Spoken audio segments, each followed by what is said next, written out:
Hello दोस्तों, आप सभी को जानकारी के लिए बता दें कि भोजपुरी के दो बड़े star power star Pawan Singh और ट्रेंडिंग स्टार कहे जाने वाले खेसारी लाल यादव जी के दोनों स्टार के फिल्म हर हर गंगे और संघर्ष 2 नवरात्रि के शुभ अवसर पर 20 अक्टूबर से रिलीज किया जाएगा।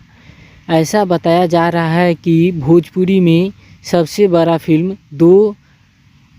हर हर गंगे और संघर्ष 2 20 अक्टूबर से रिलीज किया जाएगा। देखने वाली बात यह होगा कि पावर स्टार पवन सिंह के फैंस चाहेंगे कि हमारे नज़दीकी सिनेमा घरों में पावर स्टार पवन सिंह के फिल्म हर हर गंगे फिल्म लगे, और खेसारी लाल यादव जी के फैंस चाहेंगे कि हमारे नज़दीकी सिनेमा घरों में संघर्ष 2 फिल्म लगे। ऐसे में हो सकता है कि 20 अक्टूबर से फिल्म सिनेमा घर में लगने से दोनों फैंस में टकराव हो सकता है। दोनों ही फिल्म ज़बरदस्त बताया जा रहा है। बाकी देखिए कौन फिल्म किस पर भारी होता है।